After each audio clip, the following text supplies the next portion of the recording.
Graça e a paz. Amém? É uma grande honra estar com vocês mais um domingo para compartilharmos a palavra de Deus. Peço que vocês tenham paciência com a minha voz, que hoje não está 100%, mas pela misericórdia do Senhor a gente vai em frente. Hoje nós vamos dar continuidade em nossa série de sermões sobre o Apocalipse. Nós já estamos caminhando para o fim dessa série. Peço que os irmãos abram a Bíblia em Apocalipse 19. Hoje nós vamos considerar dos versos de 1 a 10.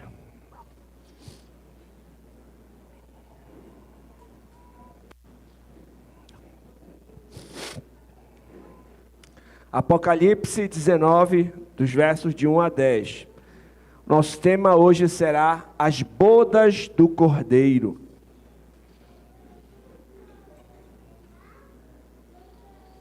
A palavra de Deus diz assim: Depois destas coisas, ouvi no céu uma como grande voz de numerosa multidão, dizendo: Aleluia! A salvação e a glória e o poder são do nosso Deus. Porquanto verdadeiros e justos são os seus juízos.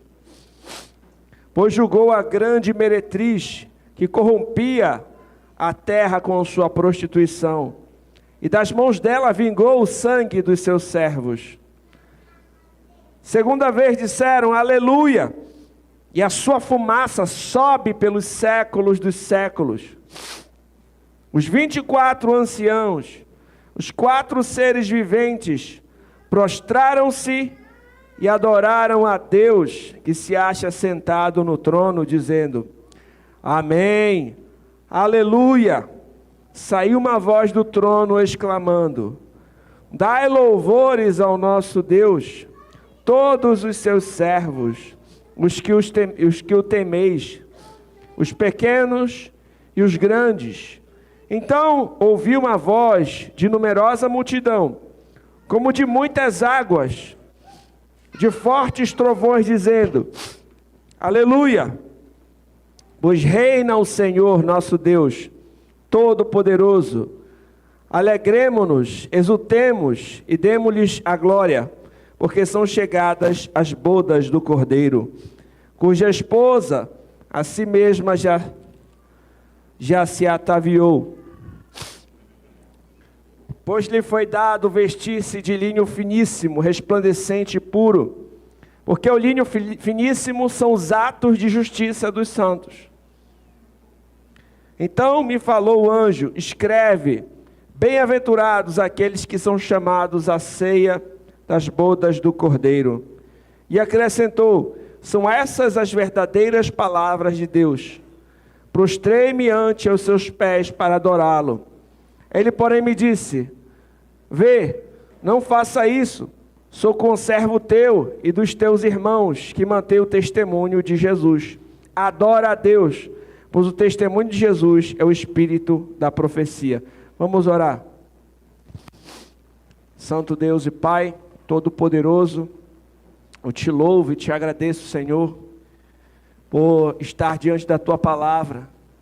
Eu peço que o Senhor conduza essa mensagem. Prepare o nosso coração, Senhor, como um solo fértil, para receber a Tua boa semente. Pai, eu reconheço a minha total dependência e necessidade de Ti. Quem é suficiente para essas coisas, Senhor? Apesar de mim, eu te peço, usa-me como instrumento, para expor com fidelidade a Tua palavra e com o poder do alto. Fala aos nossos corações, Senhor. Glorifica o Teu nome, Senhor, como cantamos. Não a nós, Senhor, mas ao Teu nome seja a glória. Desvenda os nossos olhos para contemplarmos a maravilha da Tua lei. Eu oro em nome de Jesus. Amém. Como nós já estudamos aqui, nós vamos lembrar que o livro do Apocalipse, ele apresenta várias recapitulações da história com diferentes ênfases, né? Então nós observamos aqui 7 sessões paralelas na estrutura do livro.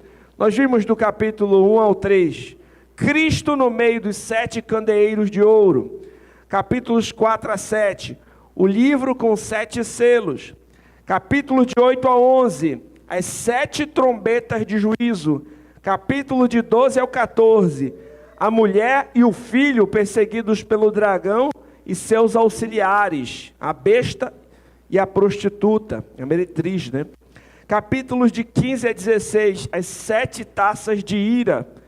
E do capítulo 17 ao 19, a queda da grande prostituta e das 7 bestas.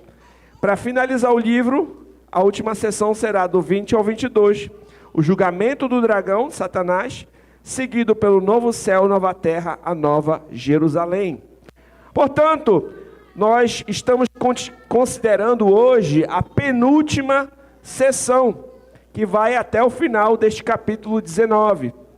Nós fizemos a leitura dessa primeira parte. Então, essa última sessão termina ali no capítulo 19, mas hoje a gente só vai até o verso 10. Então, na próxima mensagem, se Deus quiser, nós vamos concluir este capítulo e esta penúltima sessão, faltando só a sessão final.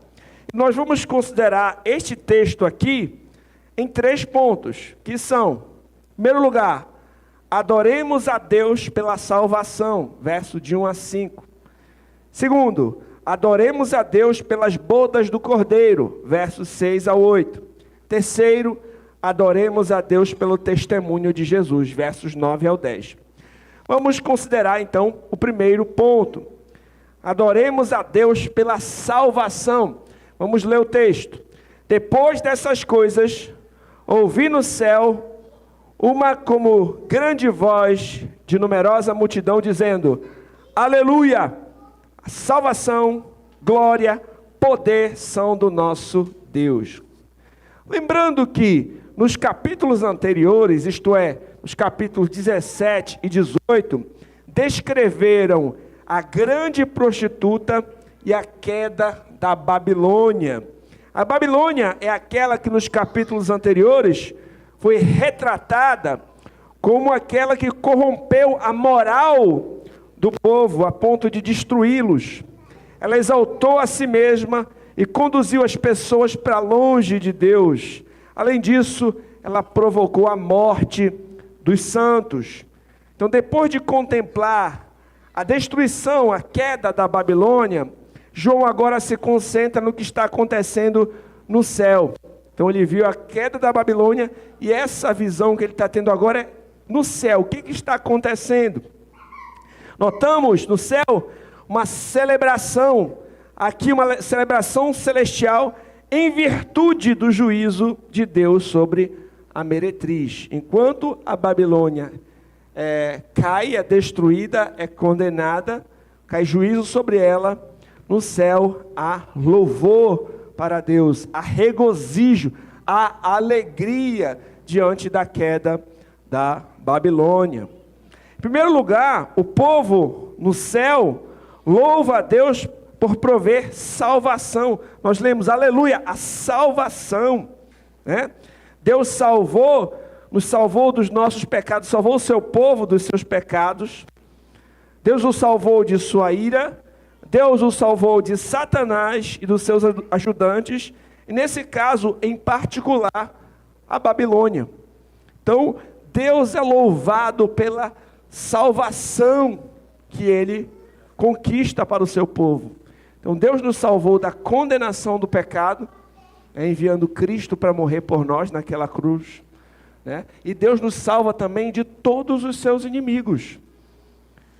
Como na oração do diácono Caxia, ele falou, né? Do diabo, do mundo, da carne. Nós temos nesse mundo, né, inimigos a enfrentar ainda. Não estamos ainda no novo céu, nova terra, mas Cristo já venceu na cruz esses inimigos, e na consumação eles vão ser totalmente destruídos. Eles vão ser lançados ali no lago de fogo, onde sofrerão eternamente, né? E neste caso aqui está falando mais especificamente da Babilônia, do mundo, com as suas seduções, com as suas malícias, com as suas opressões contra o povo de Deus, contra a igreja, com as suas perseguições. Lembrando, por exemplo, ali no contexto do primeiro século, em que muitos cristãos foram perseguidos por simplesmente não participar de rituais que eram imorais, que eram idólatras, que desagradavam a Deus. Lembrando ali no primeiro século, alguns filmes também retratam isso de forma vívida, mostrando cristãos sendo massacrados, martirizados, servindo de postes, né, tochas humanas, sendo lançado às feras. Então, isso não ficará impune, enquanto a Babilônia está caindo, há um louvor ao Senhor por conta disso. Então, depois de contemplar a destruição da Babilônia, agora João vai ver o que está acontecendo no céu. Nós notamos aqui essa celebração. Em segundo lugar, as pessoas no céu louvam a Deus pela sua glória.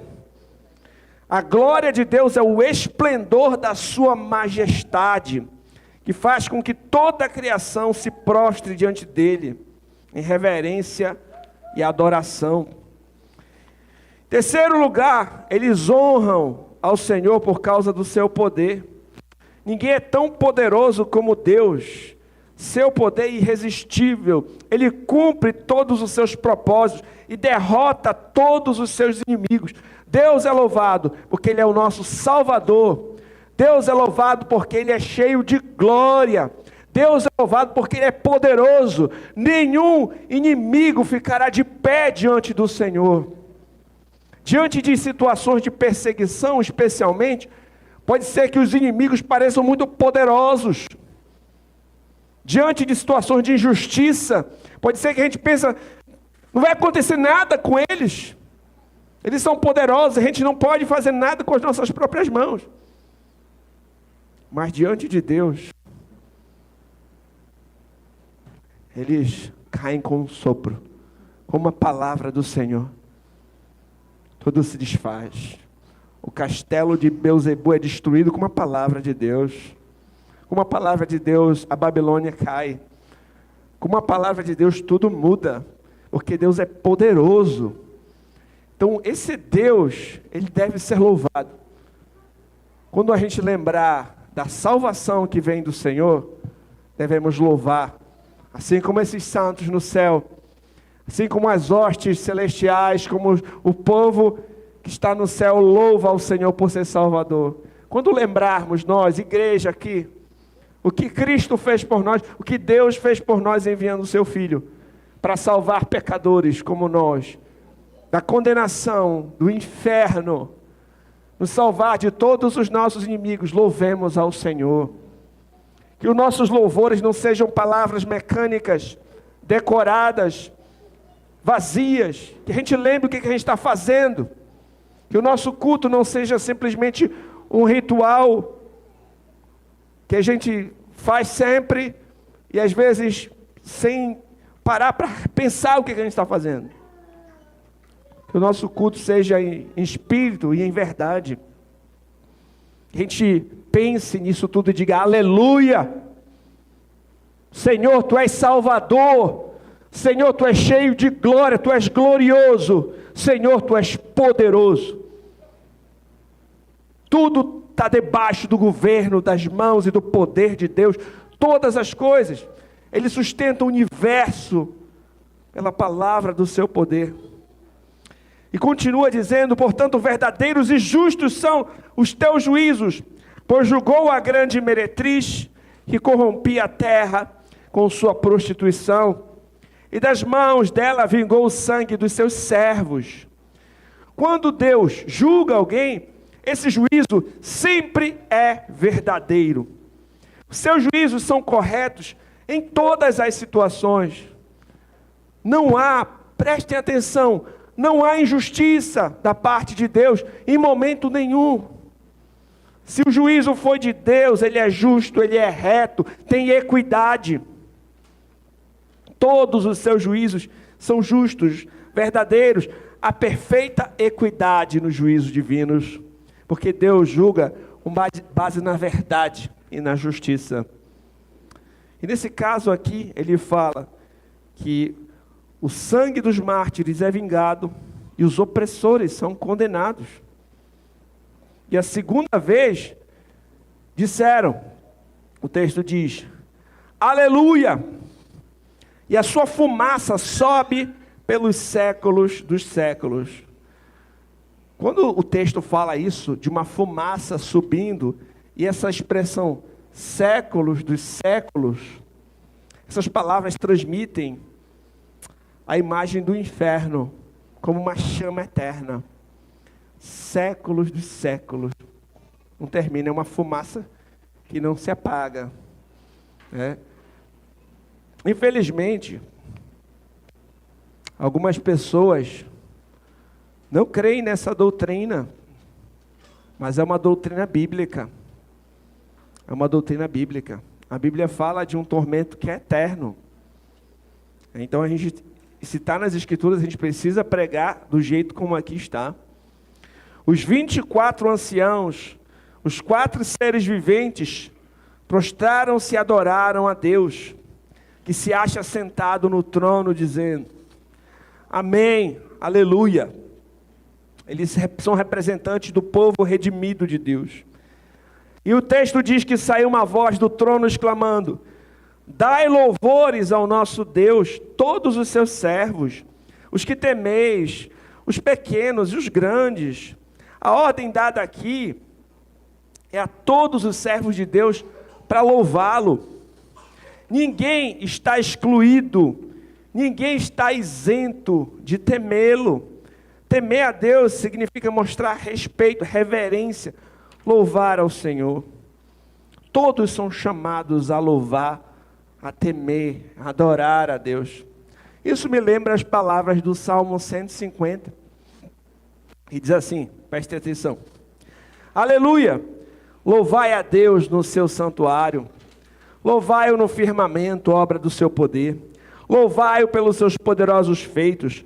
Louvai-o consoante a sua muita grandeza. Louvai-o ao som de trombeta. Louvai-o com saltério e com harpa. Louvai-o com adufes e danças. Louvai-o com instrumentos de cordas e com flautas. Louvai-o com símbolos sonoros. Louvai-o com símbolos retumbantes. Todo o ser que respira, louve ao Senhor. Aleluia. Todos são chamados a louvar, a adorar a Deus.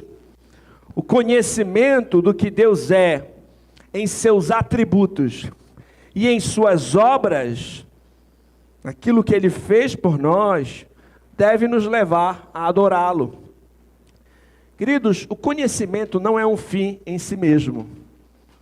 A gente não recebe, por exemplo, vários livros aqui de presente, simplesmente para a gente se tornar mais sabido, para a gente conhecer bastante coisa. Tudo isso deve redundar em glória para Deus. Não é só para a gente acumular informações, nós devemos glorificar a Deus. O antigo catecismo que o Camilo citou, ainda agora, tem uma pergunta que diz assim: qual é o fim principal do homem? O fim principal do homem é glorificar a Deus, sentir prazer nele para sempre. O seu fim principal, o motivo da sua vida é glorificar a Deus. O motivo da sua vida não é simplesmente conseguir acumular o máximo de dinheiro que você conseguir. O objetivo da sua vida não é você conseguir chegar na mais alta patente do seu trabalho. Não é você conseguir comprar a casa mais cara que você pudesse comprar. Mesmo que você alcance tudo isso, esse não é o objetivo final. O objetivo da sua vida é glorificar a Deus. Porque a Escritura diz: quer comais, quer bebais, faça tudo para a glória de Deus. Seja o melhor profissional para a glória de Deus.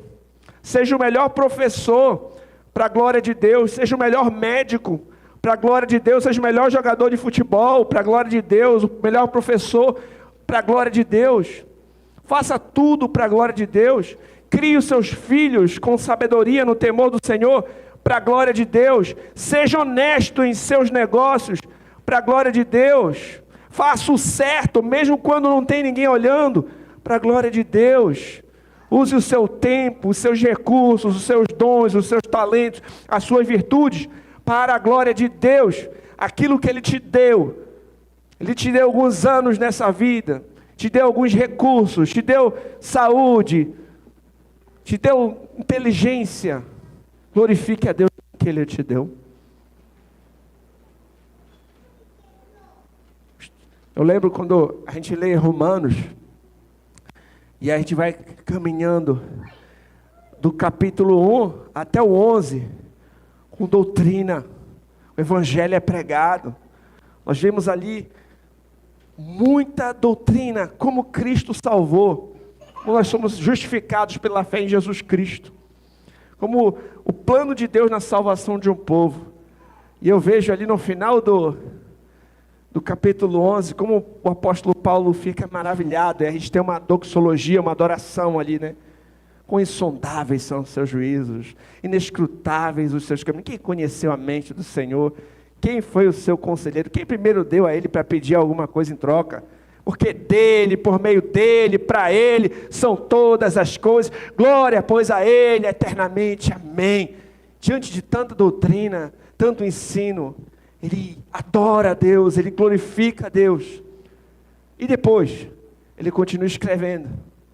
Ele vai dizer que diante das misericórdias de Deus, nós devemos apresentar os nossos corpos como um sacrifício vivo, santo e agradável a Deus. Diante de um Deus misericordioso que salvou pecadores como nós. Diante de tão grande misericórdia que foi demonstrada, apresente a vida de vocês, os corpos de vocês, as mãos, os pés, os olhos, a vida para a glória de Deus. Não se conformem com esse mundo. A Babilônia vai cair. Não siga esse caminho aí, é destrutivo. Vivam para a glória de Deus.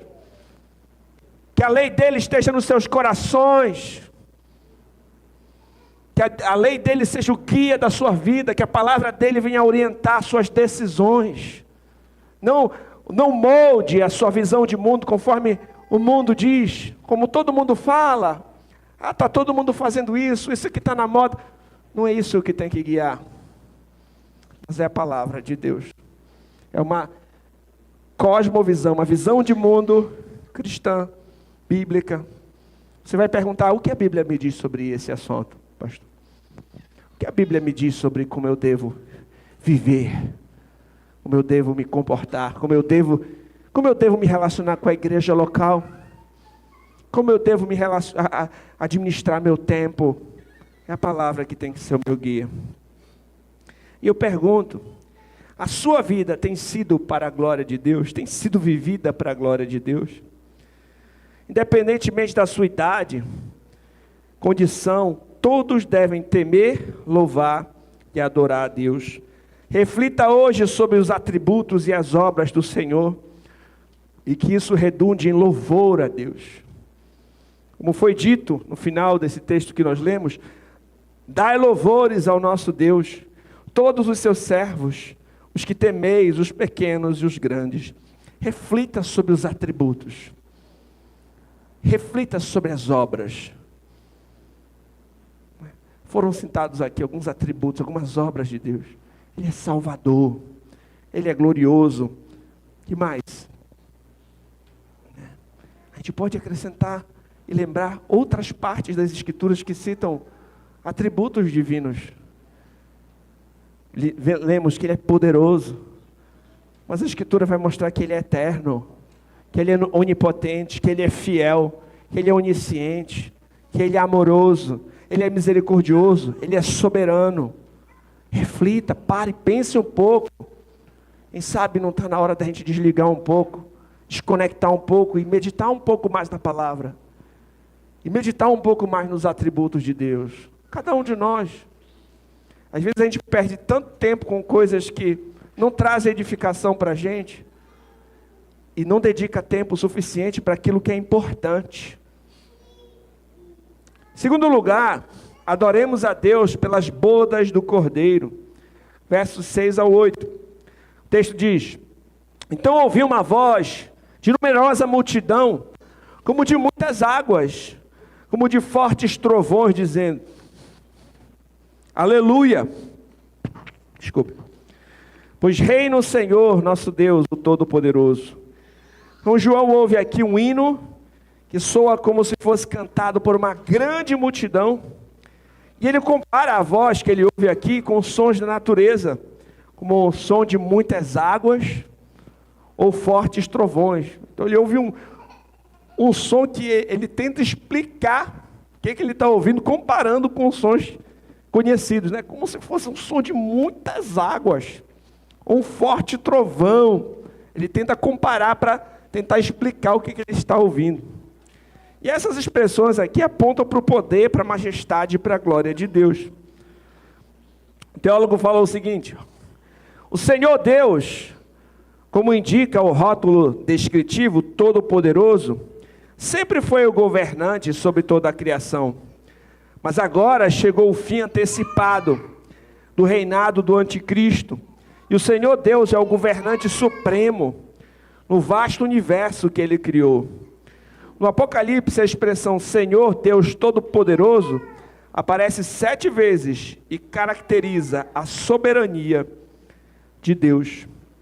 Então, quando está falando aqui Senhor Deus Todo-Poderoso, mostrando ali a sua soberania. Ele tem poder sobre tudo. E o texto prossegue, verso 7. Alegremo-nos, exultemos, demo-lhes a glória, porque são chegadas as bodas do Cordeiro, cuja esposa a si mesma já se ataviou. Pois lhe foi dado vestir-se de linho finíssimo, resplandecente e puro, porque o linho finíssimo são os atos de justiça dos santos. Nessa parte, o chamado é para alegrar-se e dar glória a Deus. É dirigido para o seu povo que recebe o convite para as bodas do Cordeiro, isto é, para o casamento do Cordeiro. Eu fui pesquisar sobre o contexto de um casamento hebraico, para a gente entender como é que era naquela época, para ficar mais claro o que ele está querendo dizer quando fala das bodas do Cordeiro. Porque a cerimônia de casamento na nossa cultura pode ter alguns elementos que são diferentes. Então, eu trouxe para vocês, prestem atenção. No contexto hebraico, havia um período de espera entre o noivado e o casamento. E o noivo e a noiva moravam separados. Durante esse período, as duas famílias envolvidas providenciavam os termos para o dote. Quando o valor era pago, o casamento acontecia. Nesse dia, o noivo, em cortejo, acompanhado de amigos, levava a noiva para a casa dos pais dela e para a casa dele. Então, tinha tudo isso envolvido, né? Um tempo de espera, um dote, um valor que era pago para até então acontecer o casamento. E um teólogo chamado William Hendrickson escreveu a aplicação dessa sequência nupcial hebraica para a relação entre Cristo e a igreja mencionada aqui nas bodas do Cordeiro. E eu achei fantástico. Olha o que ele diz. Em Cristo, a noiva foi escolhida na eternidade. Ao longo de todo o Antigo Testamento, a dispensação do casamento foi anunciada. Em seguida, o Filho de Deus assumiu a nossa carne e sangue. Aconteceu o noivado. O preço, o dote, foi pago no Calvário. E agora, depois de um intervalo, que aos olhos de Deus é breve, o noivo volta. E o casamento do Cordeiro chegou. A igreja na terra anseia por esse momento, assim como a igreja no céu. Louvado seja Deus. Que coisa maravilhosa, né? Notamos aqui também um contraste muito grande. É porque nós vemos a noiva vestida de uma forma deslumbrante, brilhante, pura. E quando a gente lembrou do desfecho da meretriz, o que aconteceu com ela? Olha o capítulo 17, verso 16, quando fala da meretriz, olha o que diz: os 10 chifres que viste e a besta, esses odiarão a meretriz, a farão devastada e despojada, lhe comerão as carnes e consumirão no fogo. Que destino, que fim terrível. E olha o contraste aqui com a noiva. Queridos, enquanto a noiva do Cordeiro celebra o seu casamento com o seu marido vestida de linho fino, resplandecente e puro, esse aqui é o final, meretriz. Um teólogo chamado Max Donner disse o seguinte: a prostituta é o símbolo da fornicação espiritual, mas a igreja é uma manifestação da fidelidade espiritual, a noiva, né? E quando nós falamos de Cristo vestindo com linho, vestindo a sua noiva, preparando para esse momento, nós também trazemos à lembrança o texto que foi lido na nossa ordem de culto, de Efésios, por exemplo. Maridos, amai vossa mulher, como também Cristo amou a igreja. Assim mesmo se entregou por ela, para que a santificasse, tendo purificado por meio da lavagem de água pela palavra, para apresentar a si mesmo igreja gloriosa, sem mácula, nem ruga, nem coisa semelhante, porém santa e sem defeito. Cristo santifica a sua igreja, Cristo purifica a sua igreja, Cristo adorna, Cristo prepara a sua igreja. E no final desse texto, lá no verso 32, diz assim: grande é este mistério, mas eu me refiro a Cristo e à igreja. Queridos, nós somos salvos pela graça, mediante a fé em Cristo, para boas obras e preparados para Deus. Lá em Efésios 2, nesse mesmo livro, só que em Efésios, tem um texto muito conhecido que diz assim: porque pela graça sois salvos mediante a fé. Isto não vem de vós, é dom de Deus, não de obras para que ninguém se glorie, pois fomos feitura dele, criados em Cristo Jesus, para as boas obras, as quais Deus de antemão preparou para que andássemos nelas. A gente vê falando a respeito de obras de justiça dos santos, é porque o Senhor nos preparou para andar nessas obras. Uma verdadeira fé, consequentemente, produzirá boas obras. Os atos de justiça vão ser uma manifestação da sua fé. Na parábola que nós lemos na ordem de culto também, nós vimos que aos convidados daquela parábola que foram ao banquete de casamento, foram dadas roupas próprias para a cerimônia de casamento. Elas são um símbolo de pureza, de santidade. Porém, um desses convidados recusou-se a vestir essas roupas. Qual foi a consequência dele? Ele ficou de fora, foi atirado para fora, né, como nós lemos naquela parábola. E ontem eu também li, num livro que eu ganhei de presente, sobre Apocalipse, uma reflexão muito interessante que eu inclusive coloquei lá no grupo. Eu queria que a gente meditasse nisso hoje. O autor disse o seguinte, ele pergunta na realidade: você vai acabar no céu? Bem, você teme a Deus e serve a Deus agora? Se não, então não espere estar entre estes que temem e servem a Deus pela eternidade. Todos aqueles com a fé salvadora temem e servem a Deus em sua vida. E é assim que a sua fé salvadora é conhecida e demonstrada como genuína. Você serve a Deus agora.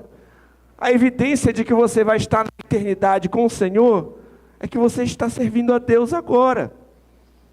Como nós vimos, as obras, os atos de justiça, não são uma causa, mas são uma evidência.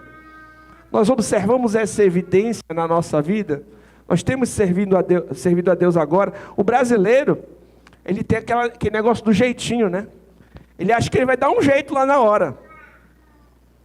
Passa a vida toda, não quer saber de Deus, está vivendo de qualquer forma, nunca se arrependeu, não voltou-se ao Senhor, fica pensando, quando chegar mais tarde eu vou dar um jeito nisso daí. né? A evidência de que você vai estar lá é que você se rende e você serve Ele aqui. Que complementa. Liberto da escravidão a Satanás, os redimidos dedicam a vida a servir a Deus. Eles alimentam o faminto, dão água ao sedento, praticam hospitalidade ao estrangeiro, vestem o necessitado, visitam o doente, aqueles que estão na prisão. Cristo abençoa esses atos aperfeiçoando-os por meio da sua perfeita justiça. Desse modo, as vestes brancas são tanto dádivas quanto reconhecimento de nossa conduta justa nessa vida. O Senhor nos galardoa por algo que Ele produziu em nós, né? Toda justiça vem de Deus, mas aqueles que recebem a sua dádiva de justiça e nela andam serão recompensados. E mais uma reflexão que eu tiro daqui desse texto sobre o casamento de Cristo com a igreja é que o casamento reflete o precioso mistério de Cristo e a igreja. E a gente lembra das exortações de Paulo sempre. Maridos, lembrem-se da exortação de Paulo. Esposas, lembrem-se das exortações de Paulo. Marido, você é o cabeça do lar. Marido, você tem que santificar a sua esposa. Você tem que cuidar dela. Como Cristo cuida, santifica, lidera, conduz a igreja. Esposa, você tem que também se sujeitar ao seu marido como ao Senhor. Assim você também está expressando esse precioso mistério do relacionamento de Cristo com a igreja. Por fim, meus irmãos, adoremos a Deus pelo testemunho de Jesus. Versos 9 e 10. Então me falou o anjo: escreve, bem-aventurados aqueles que são chamados à ceia das bodas do Cordeiro. E acrescentou: são estas as verdadeiras palavras de Deus. Os chamados para as bodas do Cordeiro são os eleitos, são os crentes individuais, que aqui são retratados como os convidados do casamento. E acontece uma cena interessante. Olha o que João vai fazer. Prostrei-me ante os seus pés para adorá-lo. Ele tentou adorar o anjo. Ele, porém, me disse: vê, não faças isso, sou conservo teu, dos teus irmãos que mantêm o testemunho de Jesus. Adora a Deus, pois o testemunho de Jesus é o espírito da profecia. Depois de impedir João de adorá-lo, o anjo se identifica como o quê? Como um servo, como um companheiro. Isso significa que ele e o apóstolo têm uma posição semelhante. Nós somos servos do Senhor. Não me adore, não faça isso. O testemunho de Jesus mencionado pelo anjo pode ser tanto o testemunho da parte de Jesus, quanto o testemunho sobre Jesus. Em todo caso, o nosso testemunho é sobre Cristo. Não é sobre nós mesmos. Não temos que atrair a atenção para outra criatura ou para nós mesmos, mas para o Senhor. Adora a Deus. J.K. Bill disse: o testemunho é uma declaração profética inspirada pelo Espírito. Queridos, quando tentaram adorar o apóstolo Paulo e Barnabé, lá no livro de Atos, vocês lembram disso? Lá em Atos, né, as multidões quiseram adorar Barnabé e Paulo, chamando Barnabé de Júpiter, Paulo de Mercúrio, querendo oferecer sacrifício a eles. Eles diziam: não façam isso. Nós somos servos, nós viemos para cá justamente para vocês pararem com essas coisas. Não façam isso. E foi com dificuldade que eles impediram a multidão de oferecerem sacrifício a eles. O coração do homem é uma fábrica de ídolos. Ele quer adorar algo que ele vê. Ele tem que ver, ele quer pegar, né? E às vezes vai colocar alguma coisa que não é o Senhor no lugar. A gente tem que tomar cuidado com isso. O próprio João estava se prostrando, já é o anjo. Não, levanta, João, que história é essa? Paulo e Barnabé é a mesma coisa. Mas tem um detalhe. a Bíblia fala também de uma outra história. Observe a reação do nosso Senhor Jesus Cristo quando Tomé foi fazer a mesma coisa. Olha, João 20, do 26 ao 29. Passados 8 dias, estavam outra vez ali reunidos os seus discípulos, Tomé com eles. Estando as portas trancadas, veio Jesus, pôs-se no meio deles e disse-lhes: paz seja convosco. E logo disse a Tomé: põe aqui o dedo, vê minhas mãos, chega também a mão, põe no meu lado, não seja incrédulo, mas crente. Qual foi a resposta de Tomé? Senhor meu e Deus meu. Ele adorou o nosso Senhor Jesus Cristo. Disse-lhe Jesus. Jesus disse para ele: não faça isso. Jesus disse para ele: levanta. Sabe o que Jesus disse? Porque me viste, creste? Bem-aventurado os que não viram e creram. Louvado seja Deus. Louvado seja Deus. O nosso Senhor Jesus Cristo é digno de glória.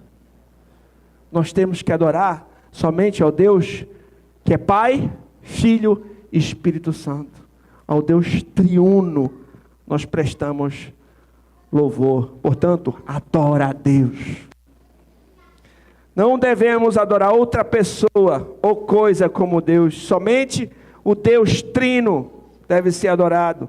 Adorar um anjo ou alguma outra pessoa ou coisa é proibido. Como diz o primeiro mandamento da lei: não terás outros deuses diante de mim. Se as pessoas que se prostram hoje em dia diante de imagens de santos, de anjos, de servos de Deus que já morreram, pensam que isso de alguma forma é agradável a Deus, lembre-se desses versos, lembre-se da reação do anjo, lembre-se da reação de Paulo e de Barnabé. Eles disseram: somos servos como você, adore a Deus. Adore a Deus. Para concluir, nós lembramos que para resgatar a igreja, grande preço Cristo deu. Alguém disse: não foi ouro nem prata, foi seu sangue que verteu. Vou ler novamente. Para resgatar a igreja, grande preço Cristo deu. Não foi ouro nem prata, foi seu sangue que verteu. Como nós vimos aqui, queridos, as nossas obras de justiça só são possíveis pela graça de Deus, mediante a fé em Jesus Cristo. Por meio dele nós temos a vida nova, não somos mais escravos do pecado e andamos em novidade de vida. E eu pergunto a você que me escuta, tanto aqui, você que me escuta em casa, na internet, você já se rendeu verdadeiramente a Jesus Cristo? Ele é o Senhor da sua vida. Eu clamo, eu chamo hoje: arrependa-se do seu pecado, creia em Jesus, creia no Evangelho.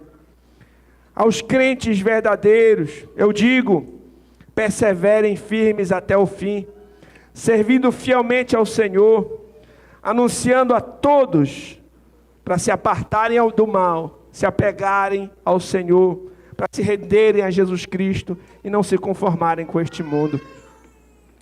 Que nós aqui como igreja adoremos ao Senhor enquanto nós ansiamos esse tão grande dia das bodas do Cordeiro, que ele vai ser descrito mais à frente em Apocalipse.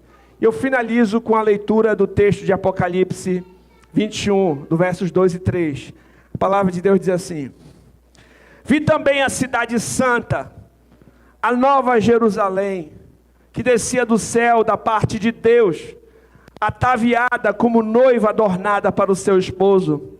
Então ouvi grande voz vinda do trono dizendo: eis o tabernáculo de Deus com os homens, Deus habitará com eles, eles serão povos de Deus, e Deus mesmo estará com eles. Oremos.